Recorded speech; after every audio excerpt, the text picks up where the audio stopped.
Jose Trujillo, world's greatest living artist. Here we go, here we go. About to do a painting, one of my larger paintings. So those of you who are ready, get ready, because here we come. Boom, baby. I don't know what that measures. What the hell does that measure anyways? It measures something. It'll measure something. I have no idea. Okay, here we go.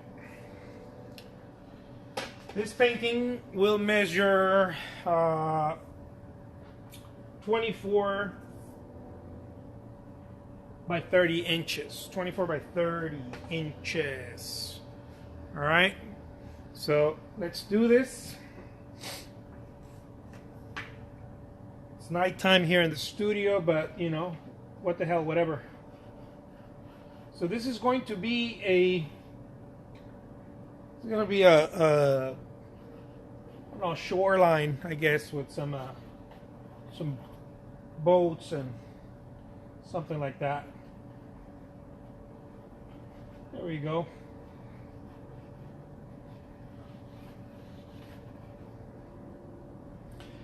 The whole game of this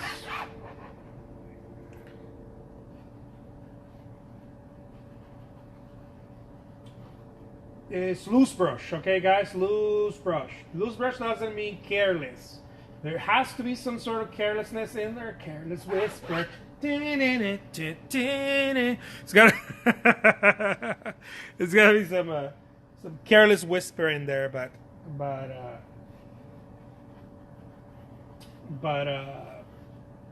yeah, something like that. What matters more is that you keep moving. That's what matters more. Okay? So don't worry about whether you're careless or not. Just keep moving. And as you're learning how to do some of the loose brush work, some people have been telling me you've been teaching me a lot. I like that. But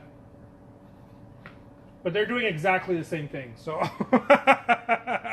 so I don't know. I don't know if I'm teaching or people are just copying. I have no idea. I can't tell the difference just yet. It's part of it. It's part of it. It's part of it. But I do think that the more you do it, right? When you paint, the more you do it, the more the work will become. You'll get your own. What do you call it?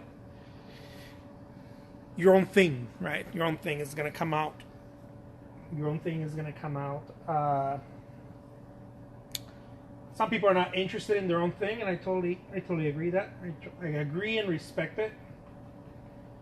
Everyone is doing whatever works for them. So,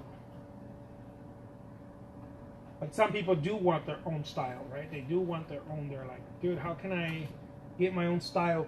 The way you get your own style is by working continuously and just not really worrying so much about a style. Not really worrying so much about a particular style. Just kind of, just do. It's a very Bruce Lee approach. Just do.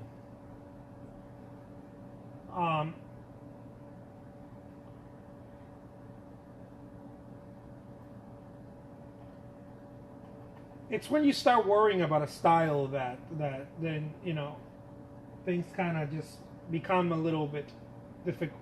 They become a little like, man, I'm not sure. They get a little wonky. Oh, thank you so much. Thank you. I appreciate the comments, guys. Thank you.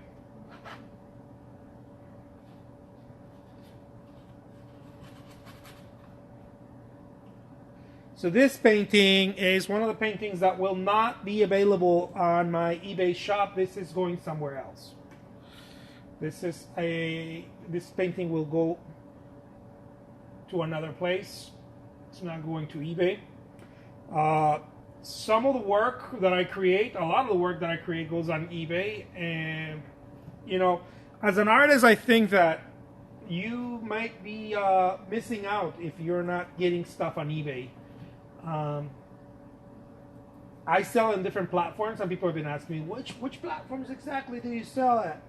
I sell in very different platforms. Some of them are very high end. Some of them are, what I mean very high end is that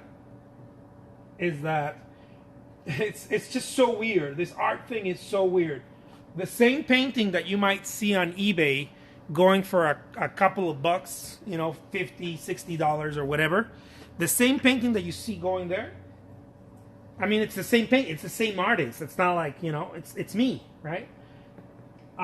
It'll be in a high-end show somewhere in Japan or in another country. I don't know, somewhere in somewhere in Europe or here in the States.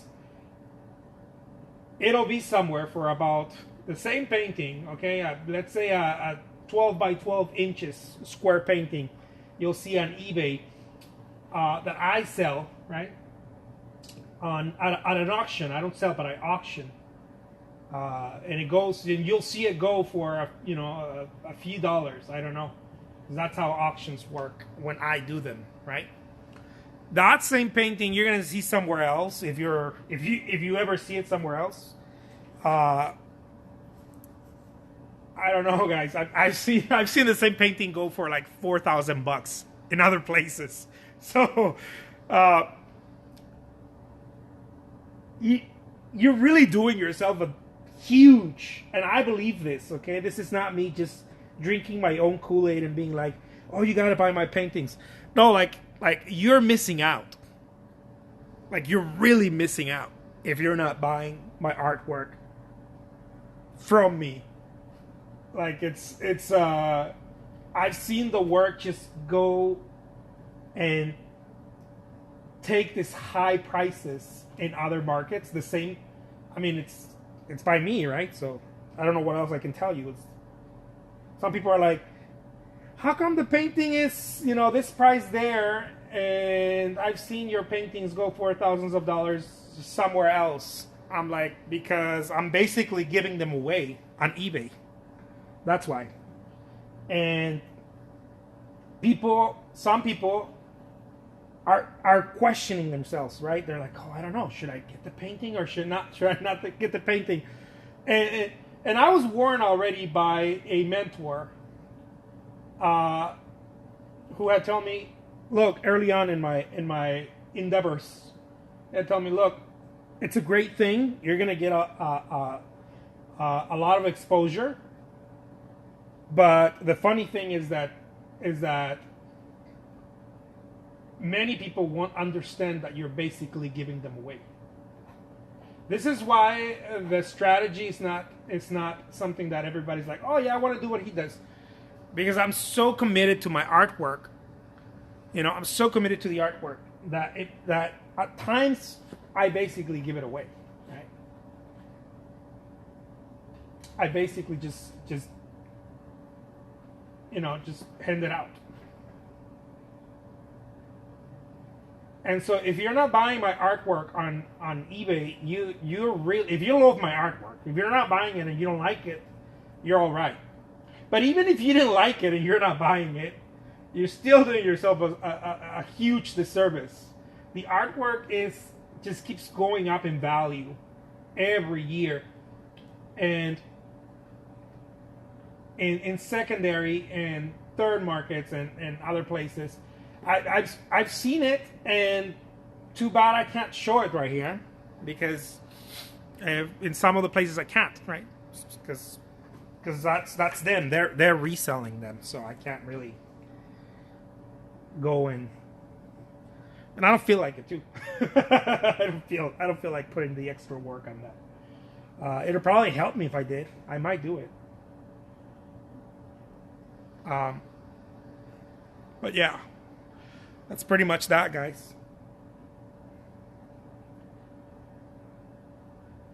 And a lot of the times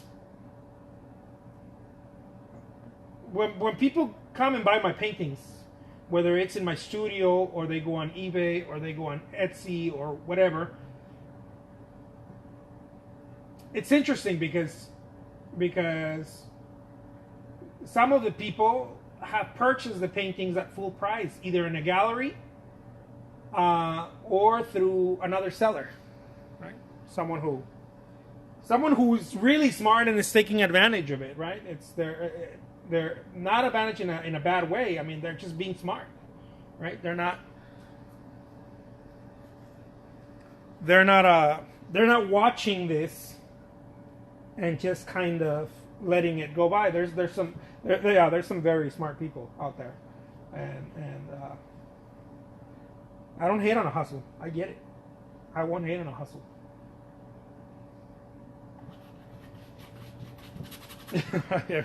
I wouldn't hate on the hustle. I completely get it. Why someone would resell my work for much more than I bought it for. I mean, then I sold it. Then they bought it for. And I sold it for. I completely get it. It's part of it. This painting is muy bueno, baby. This painting is muy bueno.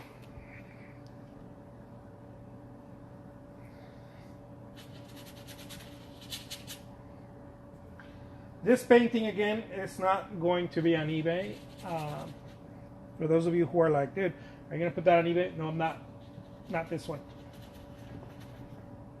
This one's going somewhere else.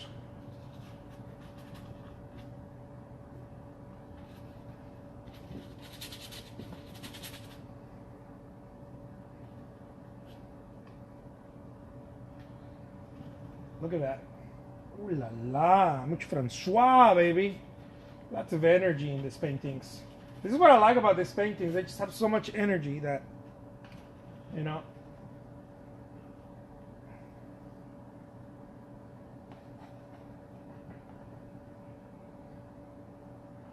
I like also the way the paint behaves depending on the climate, the weather, right? If it's interesting. The paint will behave how you behave too. If you're sluggish, if you're tired, if you're like, you know, the paint behaves a certain way. And I mean, of course, right? Because you're pushing it a certain way. So it'll behave a certain way.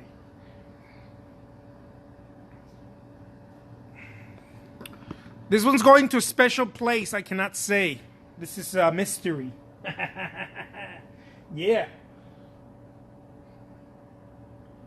This is going to a special place. So you guys get to see it be painted, but you won't hear me tell you where it's going.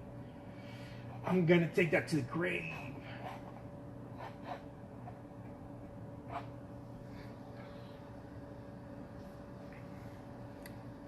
Oil or acrylic, or maybe you said already and I missed it. This is oil. This is oil on canvas. Yeah, it's oil. It's definitely oil.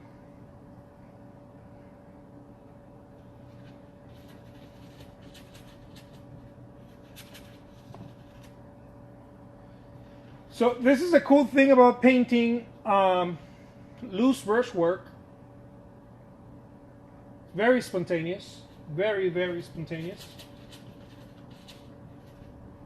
And here's another thing, guys.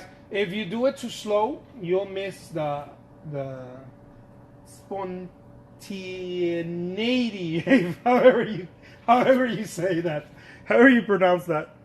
If that is even a word, maybe I just made up that word. You'll miss that. Okay, you can't go too slow. There's got to be a rhythm. This is the rhythm of the night, yeah. Rhythm of the night, baby. There's got to be a rhythm.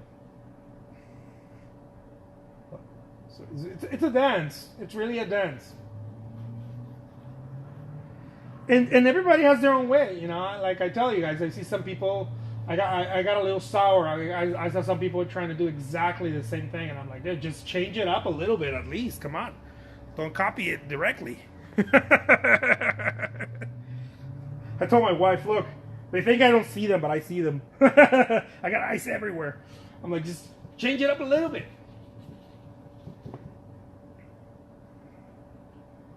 Like, make it yours. You don't want people to be saying, hey, look, that looks just like a Trujillo, right? I wouldn't want that. So, but it's a dance, you know, it's a dance.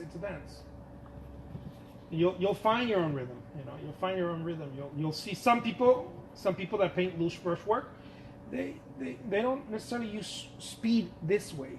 The speed looks different. The speed looks more like something more subtle, right? It's more subtle. I see them, but it's still it's like Tetris or tic-tac-toe. It's like, you know, it's like playing chess a little bit, but not too slow, right? Not too slow, because then you might miss how spontaneous.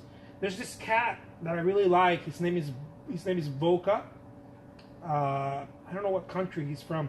He's got some YouTube videos, and he does spontaneous realism, not spontaneous expressionism or impressionism.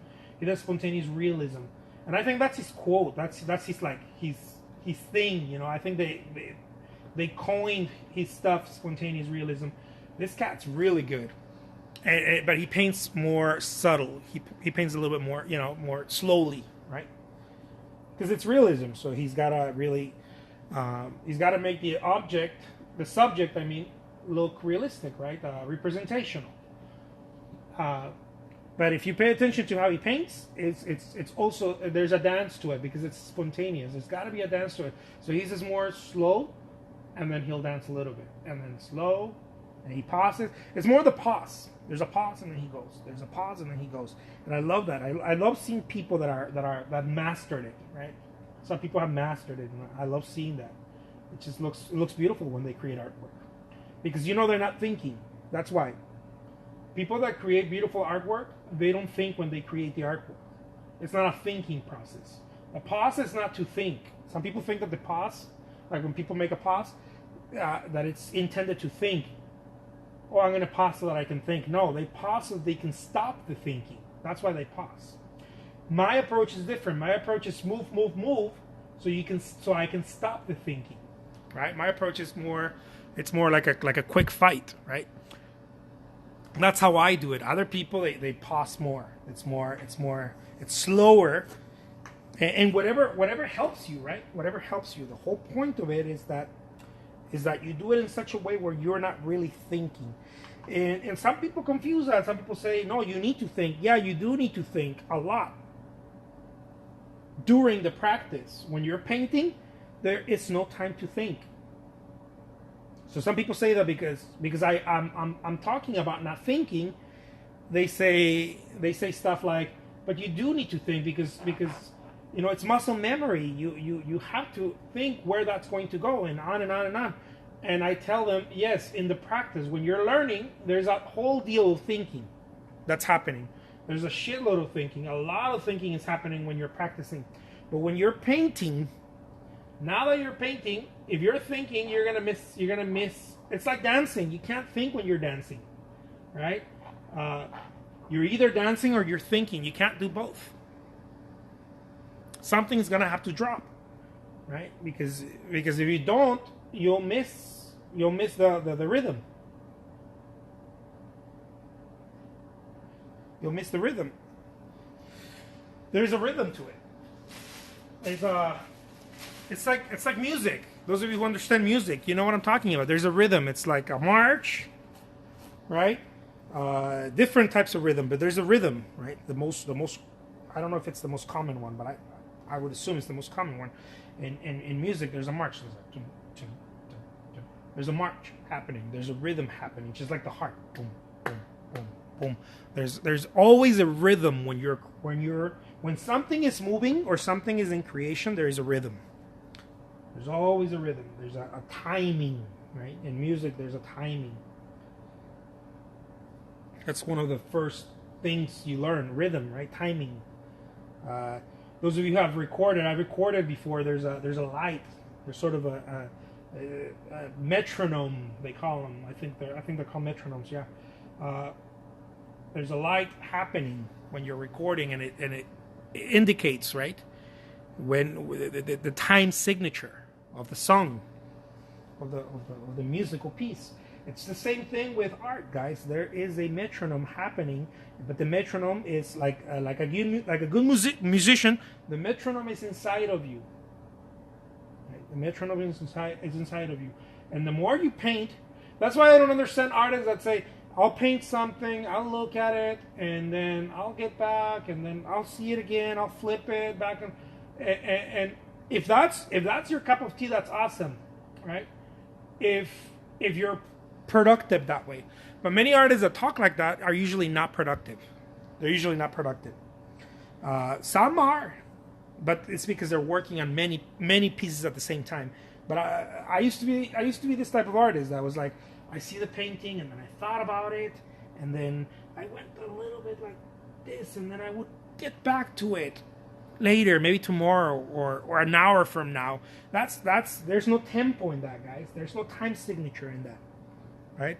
There's no timing in that. If there's no movement, right? There nothing is happening. There has to be movement. There has to be some sort of movement for it to for something to happen. So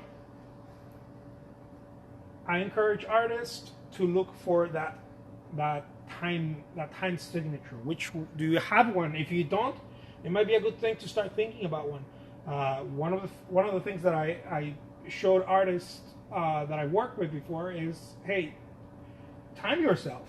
See what your time signature is, because a painting that takes you an hour or a day, I know that's a stretch, but let's say that painting takes you a day. You may be wrong. It might not take you a day. It might take you 2 hours, but you think too much through it.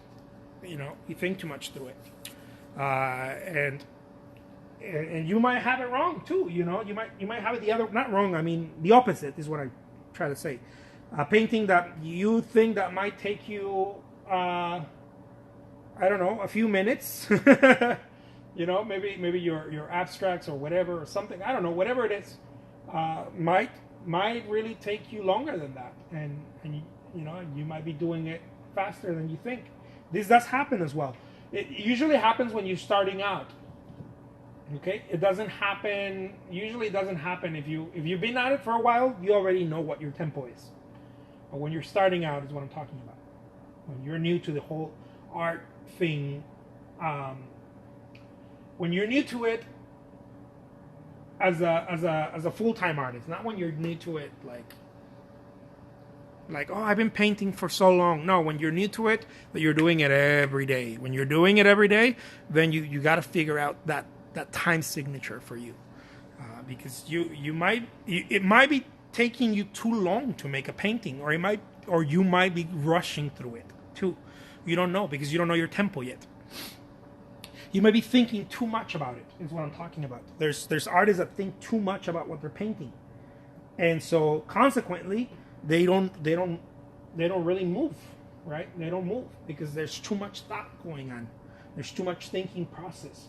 And this is due to the exaggerated romanticism of being an artist.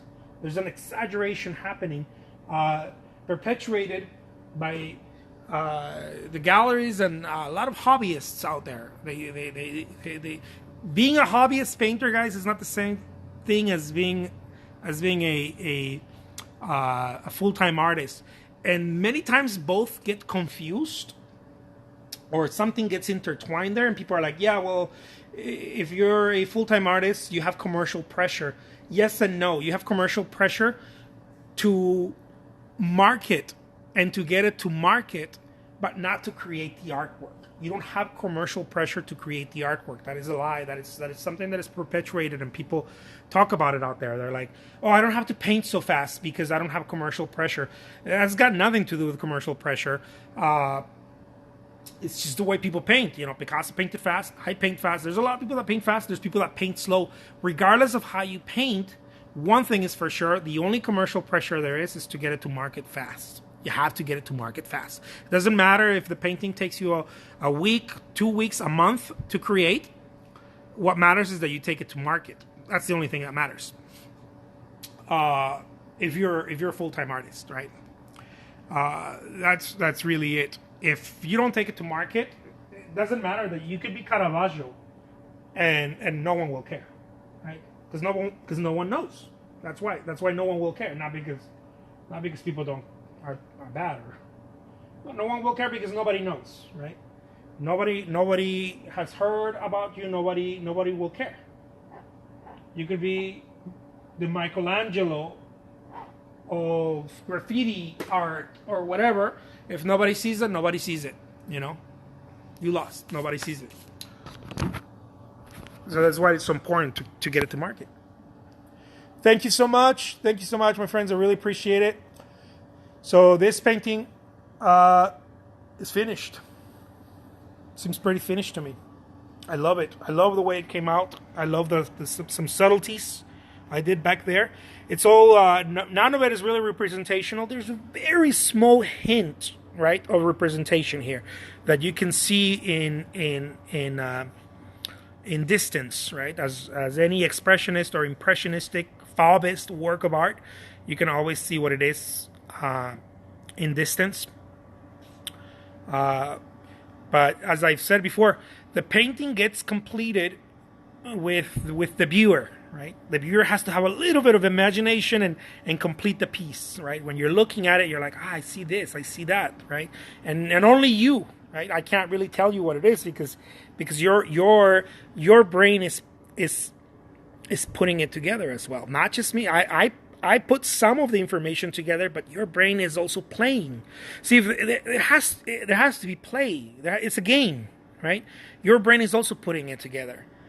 And this is the beauty about art, that everybody puts a little piece of themselves, right? We all use our own experiences, our own emotions, our own...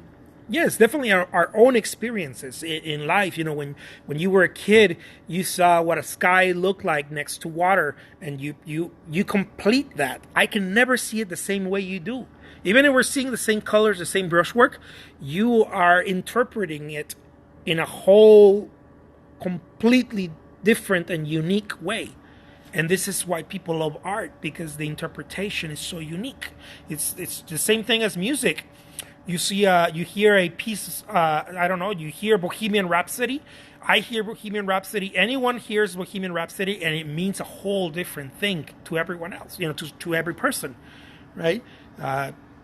Someone might remind them of their youth, you know, in the bars and having fun. Someone else might remind them of their childhood. Someone else might remind them of their children, right? That song came out when their children were growing up, or it has a whole different meaning and a whole different spice to every single person. And this is the beauty about art, guys. This is what I like to share as an artist. Thank you so much. Have a wonderful day. And thank you for spending some time with me here in the studio. I'm alone in the studio right now, so it's lonely. It's just me and the pooch. I have a little puppy here that hangs out with me. Take care, guys. I'll talk to you soon. Be awesome, all right?